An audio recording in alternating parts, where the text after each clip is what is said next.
Seja bem-vindo a mais um vídeo do nosso canal, mas antes de continuar deixe seu like e se inscreva no canal para não perder nenhum vídeo.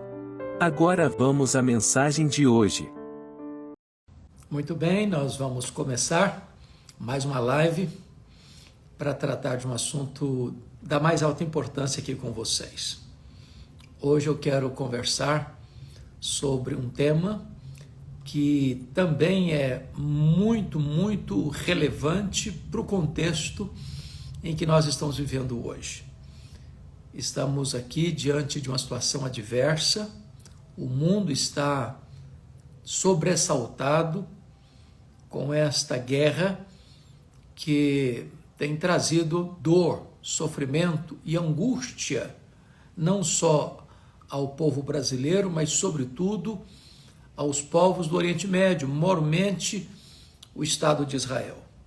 Hoje eu quero tratar com você não sobre essa real situação, ou, como disse numa outra live, a história de Israel desde o seu começo com Abraão até os nossos dias, mas hoje quero tratar com você aqui nesta live sobre a marcha da igreja de Jerusalém até Roma. A nossa perspectiva, mais uma vez, é uma perspectiva histórica, com uma igreja que começa com 120 discípulos reunidos no cenáculo. A grande maioria, ou praticamente todos eles, galileus, estando na Judéia. E como ali o Espírito Santo foi derramado, e esta igreja, na força do Espírito Santo de Deus, atravessa fronteiras, rompe barreiras, chega às mais diversas províncias do Império Romano e chega até mesmo à cidade de Roma. Essa jornada milagrosa da igreja de Jerusalém a Roma é uma marcha vitoriosa e eu gostaria de contar para você como foi essa marcha. Então, vamos começar com o livro de Atos, porque é o livro da história da igreja, é o primeiro livro da história da igreja, é o livro de Atos. Esse livro não tem conclusão, isso porque a história da igreja continua. Quando você chega em Atos 28, você vai perceber que não tem conclusão. Não tem conclusão porque a igreja chega a Roma. E o missionário pioneiro, o missionário mor, o mais expressivo missionário da igreja, o apóstolo Paulo, está preso em Roma. Então, dali o evangelho ainda vai avançar, alcançando os confins da terra, chegando até as plagas das terras brasileiras no século XIX. E hoje estamos aqui para contar para você esta marcha vitoriosa da igreja de Jerusalém até a cidade de Roma. Pois bem, Lucas é o historiador. Lucas era médico, Lucas era historiador, e ele escreveu a sua obra em 2 volumes, o Evangelho, que tem o seu nome, Evangelho segundo Lucas, e o livro de Atos. Atos é como que um capítulo 2 do primeiro livro, do que Cristo começou a fazer e a ensinar. E ele vai então escrever esse segundo livro, dando provas irrefutáveis da ressurreição de Cristo e de como o Senhor, antes de ir assunto aos céus, ele enfatiza para os seus discípulos a promessa do Pai, dizendo: permanecei na cidade até que do alto sejais revestidos de poder. E ele retoma esse assunto em Atos para falar da promessa do Pai, que ele chama de batismo com o Espírito Santo, e também isso provoca uma pergunta dos discípulos: vai ser nesse tempo que o Senhor vai restaurar o reino a Israel? E Jesus responde para eles que ainda tinha uma visão messiânica, política, de um reino geográfico, de um reino aqui neste mundo. E Jesus diz: não vos compete saber nem tempos, nem épocas que o Pai reservou pela sua exclusiva autoridade, mas recebereis poder ao descer sobre vós o Espírito Santo. E sereis minhas testemunhas, tanto em Jerusalém como em toda a Judéia e até os confins da terra. Então, aqui em Atos 1:8, Jesus dá como que o esboço, o cronograma do crescimento da igreja.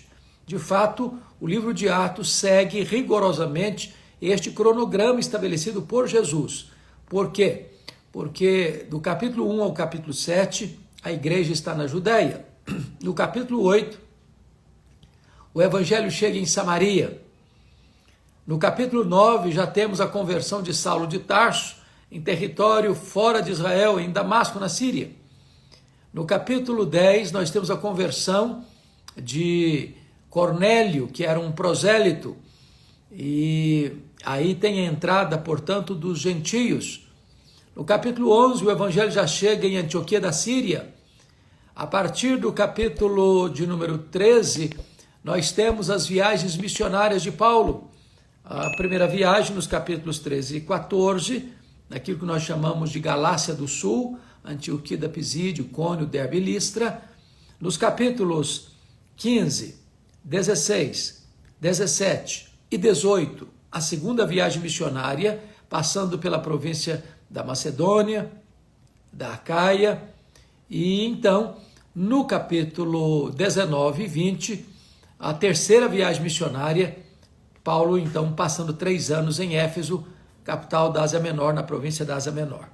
Então, nos capítulos 21, 22, 23, 24, 25 e 26, é o relato da prisão de Paulo em Jerusalém, da sua transferência para Cesareia Marítima, onde ficava o quartel-general de Roma, onde ficou 2 anos preso, e nos capítulos 27 e 28, a sua viagem para Roma, como prisioneiro de César.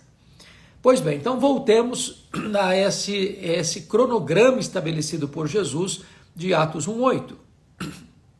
E tudo começa então quando aqueles discípulos que estavam lá no Monte das Oliveiras, presenciando a volta de Jesus à casa do Pai, a sua ascensão, recebem do anjo, dos anjos, então são 2 anjos, a notícia: varões galileus, por que estáis olhando para as alturas? Esse Jesus que acabaste de vir subir, deste mesmo modo descerá. E então ele sai do Monte das Oliveiras, atendendo a ordem de Jesus, permanecei na cidade até que do alto sejais revestidos de poder, e retornam para o cenáculo, onde eles tinham se reunido com Jesus antes da sua paixão. E ali diz a Bíblia em Atos 1:14, que eles perseveram unânimes em oração.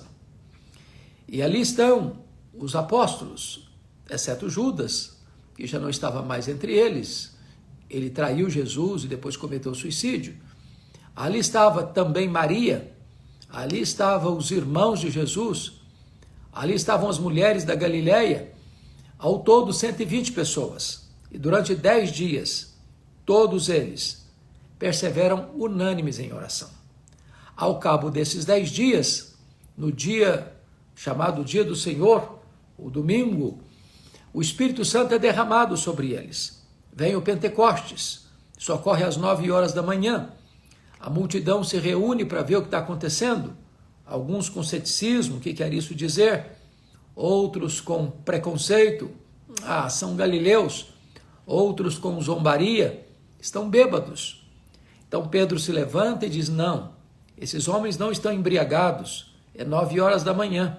O que está acontecendo aqui é o que profetizou Joel: haverá depois que derramarei do meu espírito sobre toda a carne, vossos filhos e vossas filhas profetizarão, vossos jovens sonharão, vossos jovens terão visões, vossos velhos sonharão, e até sobre os servos e sobre as servas derramarei do meu espírito nesses dias. Então, Pedro se levanta nesse dia e prega um sermão cristocêntrico sobre a morte de Cristo, a ressurreição de Cristo, a ascensão de Cristo, o senhorio de Cristo. E diante desse sermão, no poder do Espírito Santo, diz a Bíblia que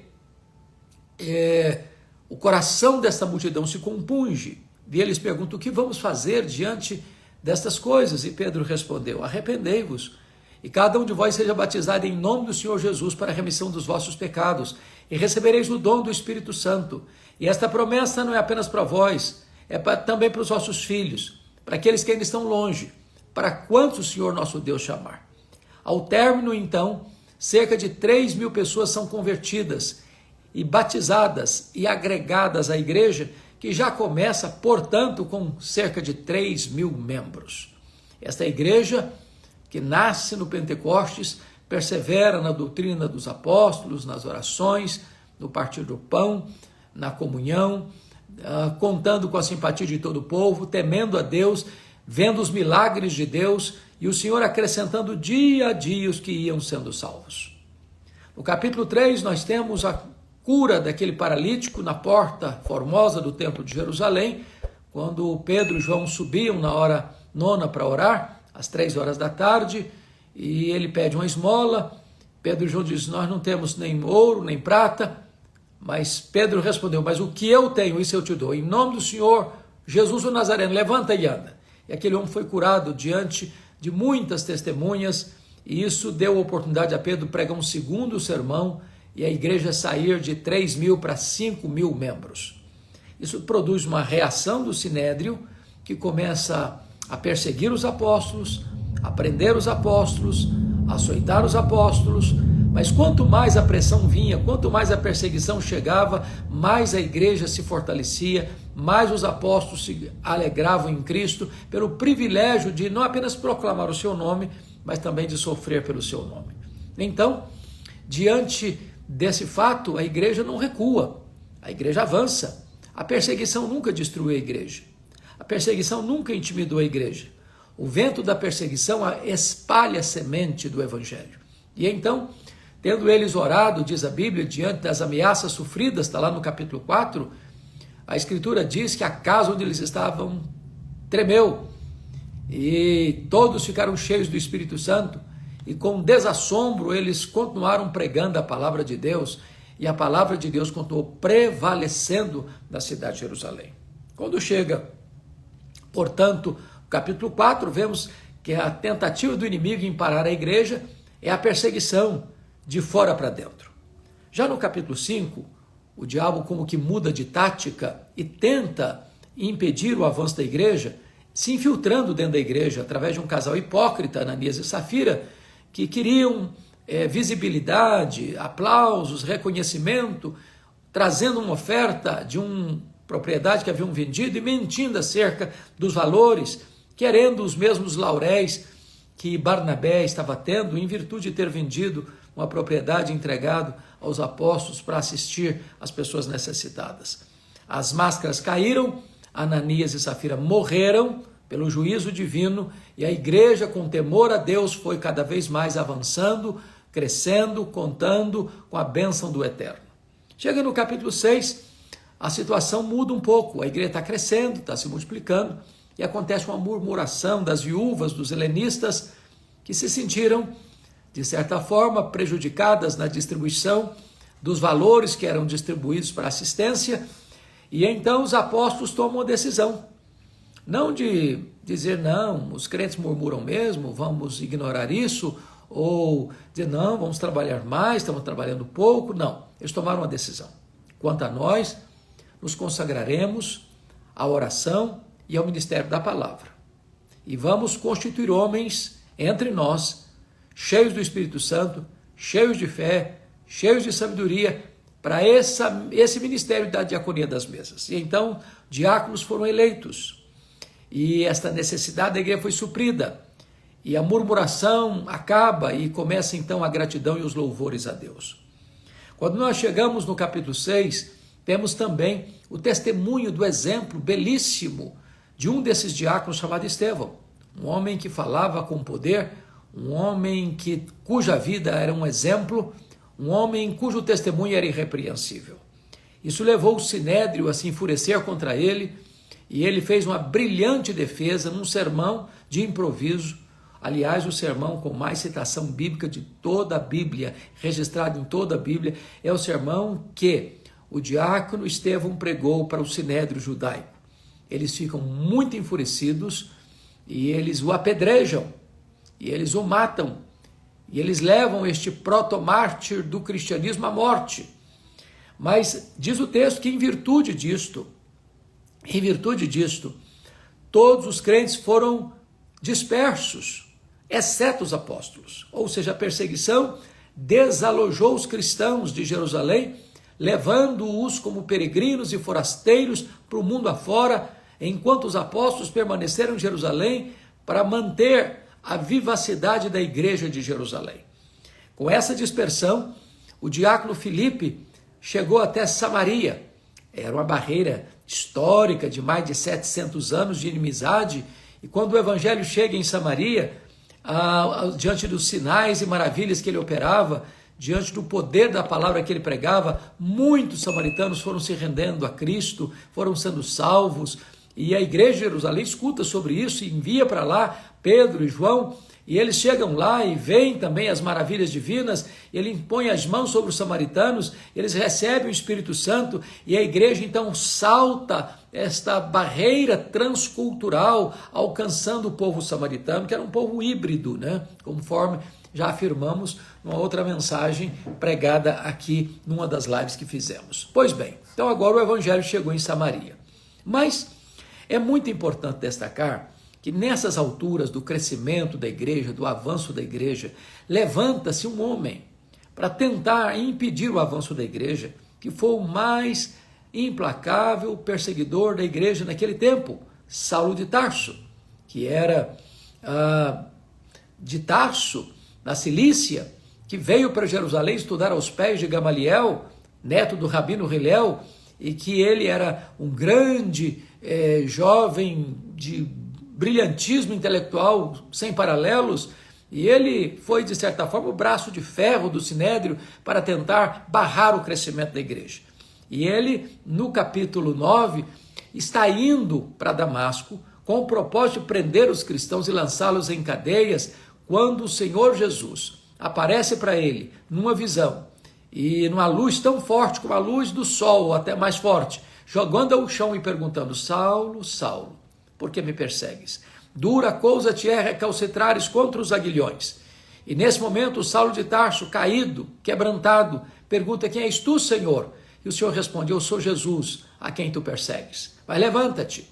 E ali o Senhor não apenas se revelou a Saulo de Tarso, mas o Senhor o chama para o ministério apostólico, o chama para ser testemunho entre os gentios, aos reis, aos nobres. E então Saulo de Tarso é levado da estrada de Damasco para a rua direita, na casa de Simão, onde fica 3 dias em oração, cego. E o Senhor manda Ananias, um discípulo lá de Damasco, ir à casa de Judas, na rua direita, para impor as mãos sobre Saulo, para que ele ficasse curado. E então Ananias vai, depois de relutar um pouco, e o chama de irmão, e impõe as mãos sobre ele, ele fica curado, ele se levanta e é batizado, e ele recebe o Espírito Santo. E está lá em Atos, capítulo 9, versículo 20, que imediatamente ele começa a pregar a Jesus, afirmando que Jesus é o Filho de Deus. Mas ele passa depois, cerca de 3 anos na Arábia, onde o Senhor se revela a ele, onde ele recicla a sua teologia, onde ele relê o Antigo Testamento e onde ele descobre que aquele Jesus que ele perseguira de fato era o Messias. Então, depois de 3 anos, ele retorna a Jerusalém, ele confunde os judeus, demonstrando que Jesus é o Cristo, e ele é perseguido em Damasco, e então ele sobe para Jerusalém, onde estavam os apóstolos. Quando ele chega lá em Jerusalém, os discípulos não acreditam na conversão dele, pensavam que ele estava sabotando a fé cristã, que ele estava tentando se infiltrar para perseguir os cristãos e bater a porta da igreja na cara dele. Mas foi Barnabé quem o pegou, quem o apresentou aos apóstolos, quem o introduziu na igreja, e ele passou a ter grande liberdade de ir e vir e até discutir com os helenistas. Quando os helenistas tomam uma decisão: nós vamos matar Paulo.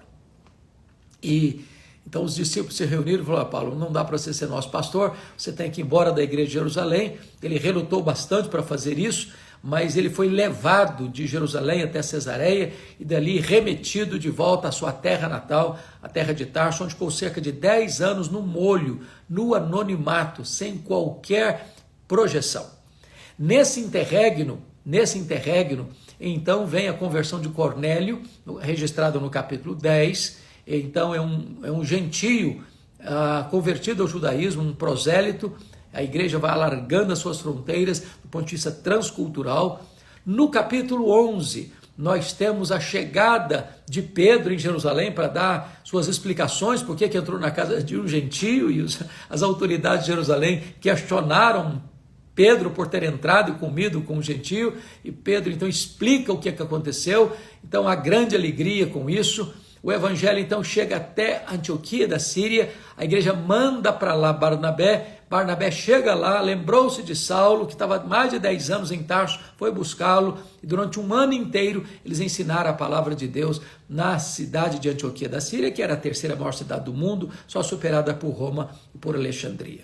No capítulo 12, nós temos a perseguição de Herodes, o rei Herodes Agripa I, matando o apóstolo Tiago é irmão do apóstolo João, passando ao fio da espada a Tiago, e prendendo Pedro na prisão de segurança máxima, aguardando o término da festa da Páscoa para matá-lo depois da festa. Ele estava guardado em segurança máxima, mas a igreja orava em seu favor. Então, no último dia, no dia que ele deveria de ser executado, o anjo do Senhor foi lá dentro, tirou Pedro da prisão máxima, abriu o portão de ferro, libertou Pedro diante da mais alta segurança, e os soldados dormiam enquanto Pedro saía pelo portão da frente daquela prisão, num grande milagre da providência de Deus. Pois bem, esse próprio Herodes, depois desce a Cesareia, e ele é comido por vermes, e ele morre pelo juízo de Deus, porque ele, sendo aplaudido por povos estrangeiros, como se fosse um Deus, e ele não deu glória a Deus, Deus o eliminou através de um anjo. Talvez o mesmo anjo que tirou Pedro da prisão foi o anjo que eliminou também Herodes Agripa I. Então, chegamos ao capítulo 13, a igreja de Antioquia reunida em oração e jejum. O Espírito Santo disse à igreja para separar Barnabé e Saulo para a obra a que os tinha chamado. Então eles saem para a primeira viagem missionária, acompanhada do jovem João Marcos, e eles chegam em Pafos, e ali o procônsul Sérgio Paulo se interessa pelo evangelho, mas Elimas tenta afastá-lo do evangelho, e Saulo, cheio do Espírito Santo, disse ao mágico: ó servo do diabo, até quando perverterás os retos caminhos de Deus? Pois ficarás cego. O mágico fica cego, os olhos do governador se abrem, ele é convertido, e a partir dali Saulo deixa de usar o seu nome judaico Saulo para usar o seu nome romano Paulo, tornando-se assim o maior líder do cristianismo. A partir de então, eles partem para a primeira viagem missionária, saindo de uma região alagadiça, pantanosa, perto da Panfilha, de onde João Marcos voltou para a casa da sua mãe em Jerusalém, e eles sobem as montanhas do Cáucaso e vão para Galácia do Sul, a província da Galácia, Antioquia da Pisídia, Icônio, Derbe e Listra, pregando o evangelho.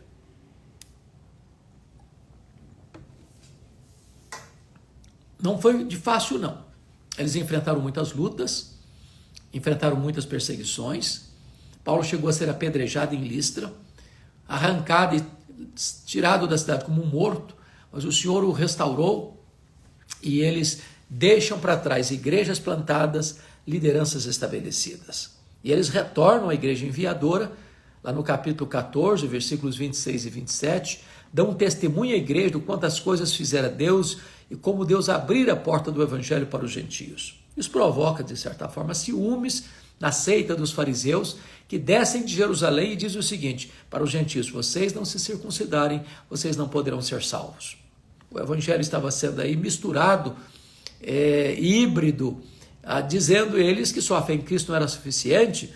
Então foi preciso que houvesse um concílio geral da igreja, o concílio de Jerusalém, para resolver essas questões, a fim de que a igreja pudesse avançar, não como um ramo do judaísmo, mas como a consumação do judaísmo. É muito importante entender isso, que o judaísmo vai se consumar no cristianismo. Jesus vai inaugurar a nova aliança em seu sangue no cenáculo, encerrando assim a Páscoa judaica com o estabelecimento da Eucaristia, da ceia do Senhor, quando agora não tem mais matanças de cordeiro, quando agora Jesus toma o pão e diz: este pão é o meu corpo que é dado por vós, tomai e comei, fazei isto em memória de mim. Quando ele toma o cálice de vinho e diz: este cálice é a nova aliança em meu sangue, tomai e bebei dele todos, fazei isto em memória de mim, até que eu retorne para vós. De tal forma que houve a necessidade, uma convocação de um concílio em Jerusalém, para tratar desta questão doutrinária e assim definir os rumos teológicos e doutrinários da igreja, para que a igreja não fosse prisioneira de apenas um conceito judaico, como se o cristianismo fosse um ramo do judaísmo. Foi fundamental isso, porque estavam reunidos os apóstolos, os presbíteros, sob a liderança de Tiago, irmão de Jesus, com a presença de Paulo, de Pedro, de Barnabé, e a decisão foi tomada, a decisão foi escrita, a decisão foi comunicada às igrejas, afirmando que somente a fé em Cristo é suficiente para a salvação. Agora, então, estamos prontos para entrar na segunda viagem missionária. Eu vou parar por aqui. Na próxima vez que nós viermos a fazer uma live, nós vamos pegar daqui para continuar a história de Atos. Paramos aqui no capítulo 15 e na próxima aula que teremos, na próxima live que teremos, nós partiremos do capítulo 16 até o capítulo 28, quando Paulo vai fazer a segunda viagem missionária, depois a terceira viagem missionária, depois visitar Jerusalém, ser preso em Jerusalém, ser acusado em Cesareia e até a sua chegada em Roma. Eu espero que esse breve esboço que eu estou lhes dando possa trazer luz para a sua mente e possa iluminar o seu coração, para que você, de posse destas verdades tão benditas e preciosas da história da igreja, possa ser fortalecido na sua fé. Deus abençoe sua vida, Deus abençoe seu coração, Deus abençoe sua família. Um grande abraço a todos.